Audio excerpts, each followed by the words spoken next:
मित्रों, आज मैं आपको संत मलुकदास जी की कथा सुनाने जा रहा हूँ। ध्यान से सुनना। महान संत मलुकदास जी के मन में एक बार एक हट पैदा हुई। उन्होंने सोचा, अगर ईश्वर कण कण में है तो क्या वो मुझे इस निर्जन जंगल में भी ढूंढ लेगा? क्या वो मुझे बिना मांगे खिलाएगा? वे एक वीरान जंगल में गए और एक ऊंचे बरगद के पेड़ पर जाकर छिप गए। शर्त ये थी, न मैं हाथ हिलाऊंगा, न मुंह खोलूंगा, देखूं तू खिलाता कैसे है। शाम हुई, भूख से शरीर टूटने लगा, पर मलुकदास जी अडिग थे। तभी अचानक कुछ ऐसा हुआ जिससे कुदरत के पहिए घूम दिए।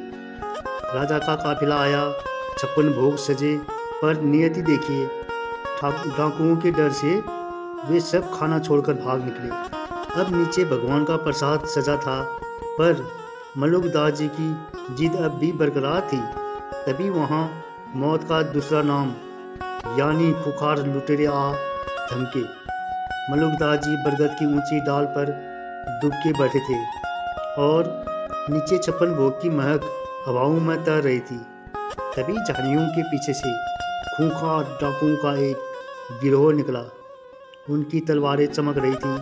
जब उन्होंने निर्जन जंगल में सोने चांदी के बर्तनों में सजा राजसी खाना देखा तो ये ठिठक गए। अगर आपको यह कथा अच्छा लगा तो सबसे पहले एक कमेंट जरूर कर दें। फिर डाकुओं के सरदार ने गरज कर कहा, रुको, यह कोई चाल लगती है। इस वीरान जंगल में इतना कीमती खाना और कोई इंसान नहीं। पक्का इसमें जहर मिलाया गया है ताकि हमें मारकर हमारा माल लूटा जा सके। तभी एक डाकू की नज़र ऊपर बरगद के घने पत्तों पर पड़ी।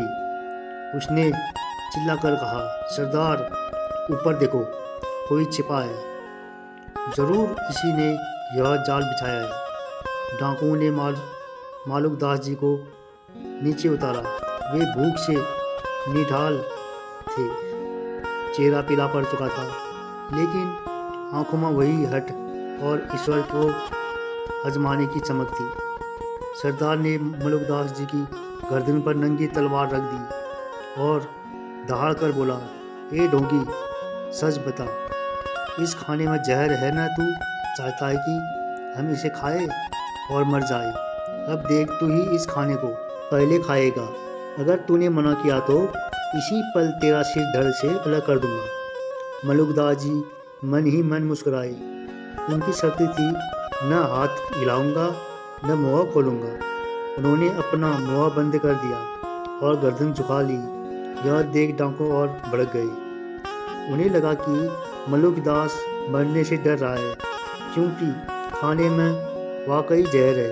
सरदार ने अपने 2 गुंडों को हुक्म दिया, इसका मुंह जबरदस्ती खोलो और इसके गले के नीचे यह खाना उतारो। अगले ही पल 2 बलवान डाकुओं ने मलुकदास जी के हाथ पकड़े। एक ने उनका जबड़ा जबरदस्ती खोला और तीसरा 7 बड़े बड़े ग्रास उनके मुंह में ठूसने लगा। मलुकदास जी हिल भी नहीं रहे थे और डाकू उन्हें सजा देने के लिए जबरन खिला रहे थे।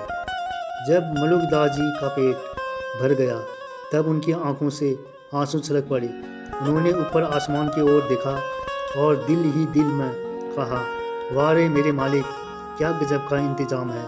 मैं हाथ नहीं उठाया चाहता था तो तूने डाकुओं को मेरा हाथ पकड़ने पर मजबूर कर दिया।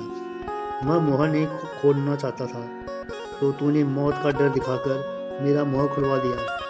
तू खिलाता भी है और खिलाने के लिए नौकर भी भेजता है। मलुकदास जी की यह हालत देखकर डाकू सहम गए। उन्हें समझ आ गया कि यह कोई अपराधी नहीं, बल्कि कोई सिद्ध महात्मा है। वे उनके चरणों में गिर पड़े।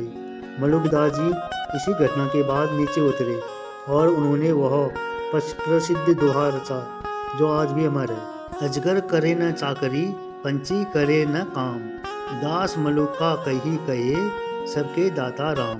इसका अर्थ यह नहीं कि हम कर्म न करें, बल्कि यह है कि जब इंसान अपना अहंकार त्याग कर पूरी तरह उस परमात्मा पर निर्भर हो जाता है तो पूरी सृष्टि उसे संभालने में लग जाती है।